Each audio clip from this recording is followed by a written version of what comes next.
Welcome back, everybody, to the continuation of our recap of Pyanodons on Twitch. Yes, we are going to have recap episodes every 2 or 3 streams now. I think that is a fine ratio because doing a recap after every episode is just not beefy enough, and I do like myself some beefy content. We did quite a bit the last couple of streams, and I'm just gonna guide you guys through what we have been doing. Obviously, we now have another big train over here. We got a train for aluminum ore. This is the aluminum ore that is coming from the mine in the middle, or the starter mine in the middle of our base, which is still sitting over here and still holds 4.3 million aluminum ore. And all of this now goes into this train because we have made a decently sized, and actually it feels kind of small, but this is actually pretty powerful, a decently sized aluminum making machine. This is the tier 2 aluminum processing, and tier 2 aluminum processing is not too complicated. I'm kind of curious to see if we can get the train over there. You know what? I'm just gonna take the train over there real quick. It'll be fine. It'll be fine. There we go. There we go. Yeah, you drive over there for a second. Good. Off we go. And well, we do now have we do have mixed trains. We don't only have 1-1 trains. We have 1-2 trains. We have 1-4 trains. We have 2-8 trains. And I think what's also new since last time is that we now also have something more of a main line. It's not really the perfect main line yet, but we do have a dedicated line over here going up and a dedicated line over here going down. And it already helps us out quite a bit with handling traffic. As you can see, this train over here can now easily go up. It will probably have some issue going down since there is a bit of a congestion down there, but that'll be fine. That'll be fine. Good. Yeah, you know what? You just go back home straight away. Good. Oh, did they? Wait a minute. Can the loaders get ash out of a train? That's interesting. Well, so be it. Good I saw that over there, because that would have probably caused some issues. Let me just eat this over here, just in case, if there was some more ash in there. Good. So we got the new aluminum place over here, and the new aluminum place, well, it's already backed up, so that's fine. I don't think we have a train for this yet. No, we don't have a train for the aluminum export yet. But making aluminum is kind of surprisingly easy and small. This over here makes a full yellow belt of aluminum. This over here makes a full yellow belt of copper. You see the difference? Well, I guess maybe aluminum is easier to process than things like copper and iron. Who knows? I'm not really that deep into how aluminum ore lives in the field. I do know that gemstones like sapphires and stuff like that are basically aluminum oxide crystals. But aluminum ore, well, it's bauxite. I would have to look it up. Either way, the process is still pretty much the same. We have 3 crushers over here, or ball mills. Each ball mill takes in 5 aluminum ore per second and turns it into 1 powdered aluminum per second and 50% gravel. The gravel just goes the common route where we just use it to make like sand, and then we use the sands to make sand casts, and we do need the sand casts for pretty much everything. Good, but we do consume a full yellow belt of aluminum ore, and we turn that into aluminum dust 3 per second. It then goes over here into these mixers. These mixers over here require 1.666666 aluminum powder per second. We're making 3, so we're putting down 2. It'll be fine. 2 of these would require 3.333, and we're making 3. So we put in more than we need. I'm a little bit concerned. No, actually, that's fine. Never mind. Everything over here is fine. And yes, we take the aluminum powder and we turn that into aluminum pulp stage 1. For that, we do need phosphoric acid. More of that later, because we made an incredible phosphoric acid build. And of course, some lime, but making lime is quite easy. We can just make it on site. And we also need some water. And well, we get water from the ground. Good. Next stage over here would be then basically a 1-to-1 conversion. Both of these recipes have the same crafting time and the same crafting speed, so you can 1-to-1 these pretty nicely. We take the aluminum pulp stage 1 and we cook it up with some steam, and we get aluminum pulp stage 2. And interestingly enough, this is I think the only recipe that does that. We immediately take the aluminum pulp stage 2 and we throw it into the electric arc furnace over here and just cook it up into molten aluminum. And we get a total of, well, how much do we get again? If we would get this at full speed, we would get 200 aluminum pulp stage to every 3 seconds or 66 per second, but I think the actual calculation is more like 50 or something like that. And I'm pretty sure it's 50 because, or some, maybe it's a little bit more. Either way, we got 3 of these, doesn't matter. We turn the aluminum pulp stage 2 into molten aluminum, and then we turn it over here into aluminum plates. We still need to add hot air to this, of course we do, but this over here is a very, very decent way of making aluminum plates. Now, phosphoric acid. Phosphoric acid is kind of hard to make, and last time we built the last time on the previous game of Pyanodons, we made a phosphoric acid build. It was huge. And this time, it's not really any smaller. This time, it's definitely more organized. And I do love this build. This is such an amazing build. The amount of pure sand you need for phosphoric acid is absolutely ludicrous. Absolutely ludicrous. I think we need a total of 30 pure sand per second to operate all of this. And what do we operate? Well, we operate a full yellow belt of phosphate rock. To make phosphoric acid, the first step we need to do is get ourselves some phosphate rock. And you know what? We should probably get over there as well. And I'm just gonna call over the train. It will probably take a while before he's here, but yeah, you there? Could you just pick us up and then we can show it off while we are on site. There we go. They'll be probably here over in a while. Good. In the meantime, yes. So what do we do with the phosphate rock? The phosphate rock, first of all, goes into a crusher over here. Yes, into a jaw crusher. And the jaw crusher over here takes in the phosphate rock. It's, I think, over here, actually. Yes, there it is. Takes in the phosphate rock, takes in 10 phosphate rocks and turns it into 5 powdered phosphate rock and 5 pieces of stone. Which is quite a bit, actually. So we more or less halve down our belt of phosphate rock into powdered phosphate. And half of it will be stone, which we do send off immediately deep into the facility because we do need it to make moss and other stuff probably later on. And you can already see it's backing up a little bit. We're actually making more stone than we need, and we should export it at some point in time. But for now, I'm just going to let that back up for a second. Good. Is the train already there? Oh, he's coming. He's coming. The powdered phosphate rock over here, as we can see, we make like 1 powdered phosphate rock per second. Immediately goes over into... which one is it again? It's probably easier if you're over there to check it out. We're not doing this one yet. Not this one yet. Is it this one? No, we are doing this one. Go straight over into a high-pressure furnace. There we go. There's the train. There we go. And now we're in.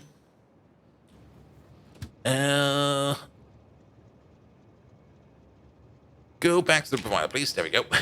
Sorry about that. Good. Yes, we can one-to-one the crusher into the high-pressure furnace. Not the high-pressure furnace. Yeah, the high-pressure furnace to make phosphorus acid. Now, to make that, we need 20 pure sand every 5 seconds, 4 pieces of ash every 5 seconds, 80 syngas every 5 seconds, and 1 powdered phosphate rock per second. And that's basically already, that 20 pure sand, that's a lot. We need 4 pure sand per second. We got 8 of these machines. We need 32 pure sand per second. Actually, we need exactly 30 pure sand because these machines over here will not be running at maximum efficiency. So yeah, we need 30 pure sand per second. And making pure sand, well, there's multiple ways of doing it, but I think this way over here is the best way to do it. We basically dig up a whole bunch of soil just by using the soil extractors. Then we wash the soil into sand, and then we wash the sand into pure sand. All of this is all making quite a bit of muddy sludge, as you can see over here. Now, the muddy sludge is very good to have because, over here, perfect. The muddy sludge goes into the tree farms as well as the moss farms over here. We do need the moss farms over here to make moss for the tree seedlings. And the tree farms over here, they make wood. Or, well, of course they make wood. That's what the tree farm does. And we do need wood because after we're done over here with the phosphorus acid, the next step over here would be to take the phosphorus acid, combine it up with wood and some steam, and turn it into phosphoric acid. And that's where we get our phosphoric acid out of. Now, there's one thing I really, really find annoying in here. Not only do we make phosphoric acid, we also make phosphine gas, as well as hydrofluoric acid. Now, the phosphine gas we can straight up turn into more phosphoric acid, which is fine. But at the moment, at this stage in the game, where we can research all of this, We have no use for the hydrofluoric acid, and we just vent it, which I find sad. I just find that sad. I kind of like to recycle if possible. Also nice to see this whole machine over here working. We can see that the full belt over here is going in, and everything over here is crushing it as we speak. Now, the wood, of course, that we need over here comes from this massive wood farm. And you might notice that these moss farms over here have a couple of moss Mark II in them. And the reason for that is, if we take a look at this recipe, we make over here 16 moss every 80 seconds. And over here, we need 5 moss every 20. So every 80, we would need 20 moss. This machine over here, with 3 moss Mark II in it, has a crafting speed of 1.27. Let's just assume it's 1.25, which means we would not be making 16 moss every 80 seconds over here. We would be making exactly 20. So this is made so that this one over here and this one over here go 1 to 1, which is perfect. Good, but the tree farm over here, this is nothing really that spectacular. It's your classic tree farm, where we make a metric load of trees and wood. But we do need the wood for other stuff as well. We do have something over here as well, where we sink the wood in. And it's not really sinking the wood in, it's more something else. We do need some ash, and we are not importing the ash. We are doing something completely different. We are making ash on site, actually. All the wood that bleeds through the whole facility goes all the way over here at the back, where we turn the wood into raw fiber. And there is a recipe to turn raw fiber straight up into ash. Now, the machine, the front part where we need the ash, we need 6 ash per second. This one over here makes 15 ash every 2 seconds or 7.5 per second, which is perfect. This one makes just enough for what we need. And we did do a slight miscalculation over here with the tree farms, I think. I'm not quite sure. But we did add 2 extra tree farms over here at the end just for safety and precaution. Though it does kind of seem that they're kind of stuck. And I don't think we actually do need them. Yeah, it's fine. It's fine.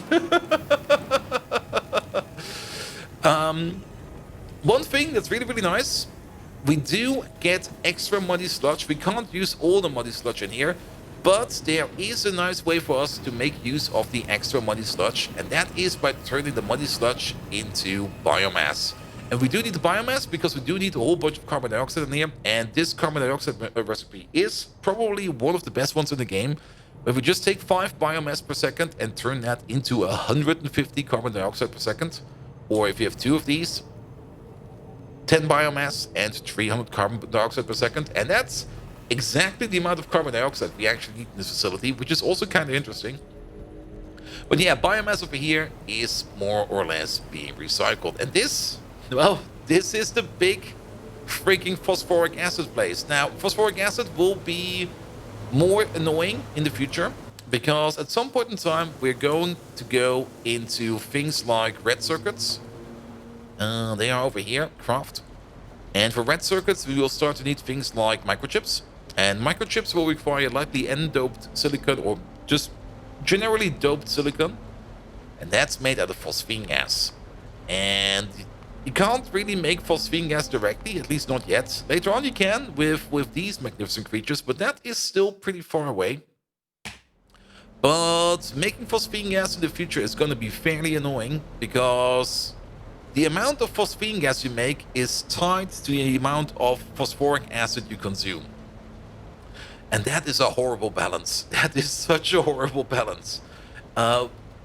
In the previous playthrough, I had so much issues trying to balance my phosphine gas and my phosphoric acid on top of each other that it was always lacking somewhere, which was really, really annoying. I do like that there's now the gas bladder recipe, and it does take a while to get there, which is fine. But you will see that you will do need quite a bit of the phosphine gas for quite a lot of things. Now, we do have better recipes over here as well. We can take some saline water and some phosphine gas into hydrogen chloride, phosphoric acid and oxygen. But yet again, this is such a weird recipe with so many inputs and outputs. It will be absolutely hard to balance that on anything. Good, that was aluminum. And the next plan over here with the aluminum is to combine it up with the copper and to make a duralumin making place over here. But we have not made that yet. Good. Another big addition is, and probably the most important addition, actually the best addition ever, is this place over here. Over here, we are making glycerol because we finally got it. We finally, after I have no clue how long, where is it? Is it in here? Is it in here? There it is. We can finally make some cliff explosives. Now, to make cliff explosives, we will need to make some glycerol, and we need the glycerol for dynamite. If we take a look over here, or not dynamite, explosives, it's called in here. Cliff explosives craft. The cliff explosive recipe, I think this is the vanilla one. I'm actually not quite sure. I haven't played vanilla in ages. But we do need explosives. And there's two recipes for explosives. There's one recipe for explosives. This one doesn't exist anymore. And that is glycerol combining up with sulfuric acid. Now, making sulfuric acid is pretty easy. It's just acid gas in water. And making acid gas is not too hard. I think, is the traditional recipe still in? No, the traditional recipe is not in anymore. But acid gas is easy to do. As for the glycerol we need to get from lard. And we do have the big farm over here. And now that we're actually using some more lard over here, this whole thing over here also seems to be moving along a bit better. And we just plunked in the lard all the way over here, all the way over there into the machine. And we take the lard, combine it up with some nichrome and some water, and turn it into oleochemicals, glycerol, and steam. Now, the oleochemicals at the moment, again, one of those issues, we don't really have anything we can do with it yet. There's one thing we could maybe do with it. We could maybe turn it into lubricant. We still have to research that. We could turn it into... There was another thing. There was one thing we could do. Oh yeah, we can put it into a barrel and we can turn it into biomass. We do need to put it into a barrel at some point in time because the oleochemicals barrels we do need for the arc pods to make, I think, the empty honeycombs. I think that's the only reason we need them. But we do need them as part of the bees as well. So at the moment, we sink all of the oleochemicals we make over here.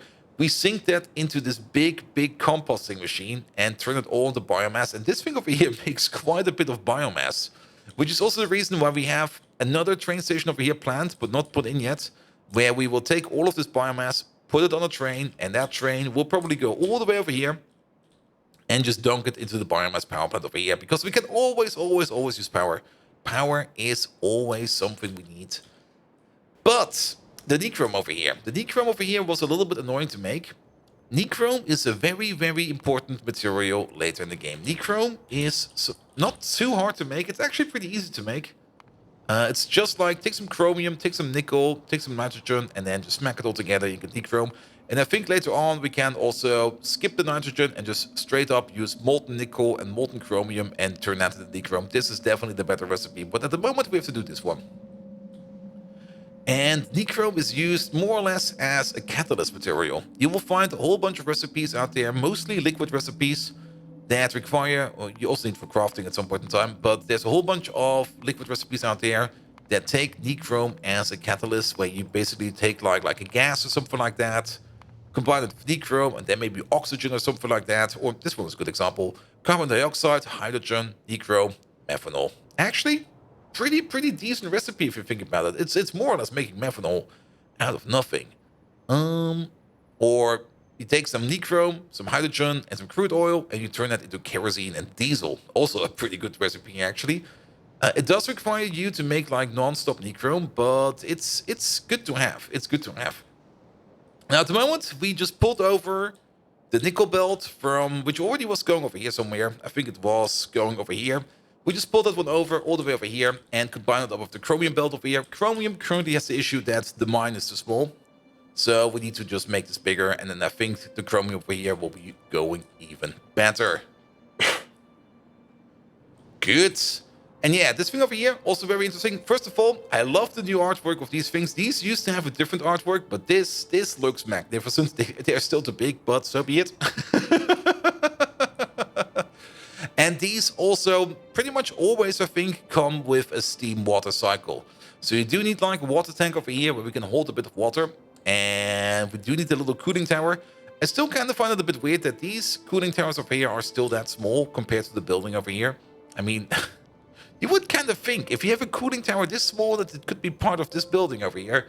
But we do, later on, get better cooling towers. Where are they? Are they in here?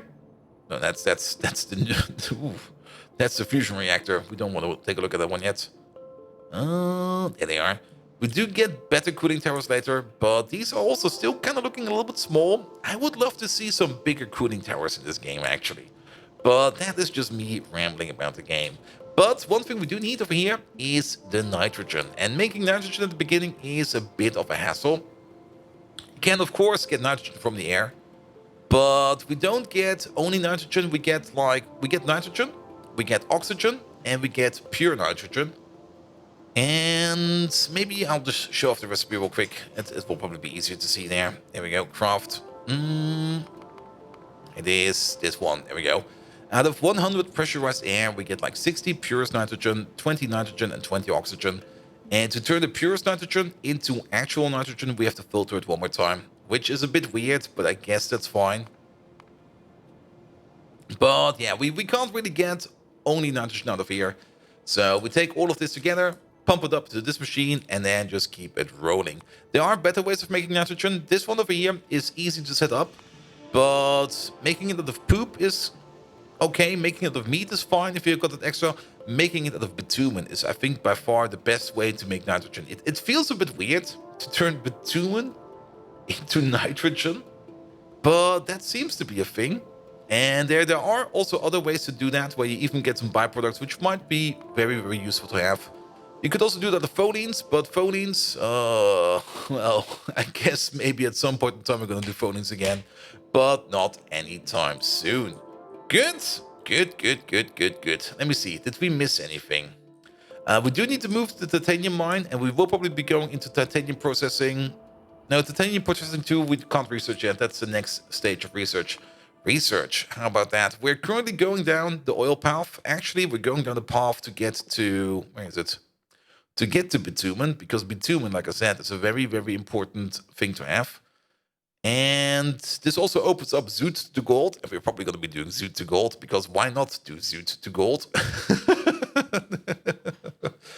But we're also going down more of the other processing, advanced nickel processing, advanced tin processing, and this one opens up advanced chromium processing, which are all things that we are definitely going to be needing soon. And there's so much more in here. There's still so much in here. And after that, well, there's still some creatures we need to do. And I think next time around, we are going to be working on the bees. We've already prepared over here the ulrichs. I got like 3 ulrichs over here in the chest, which we do need to start the cycle. But we still need to do the cycle. And to do the ulrich cycle, the one thing we do need to do is to make some ulrich food, because we can't really just let them run on random bullshit anymore. We do need to make proper food for them. It's not too hard to do. It's all things we've already seen, so that's pretty easy to do. And we don't need any bee food, but the bees. Oof. The bees will be a bit of a headache. Because we got like the arquads over here. To make more arquads, we need to make an arquad nest. To make the arquad nest, we need a rock and some maggots.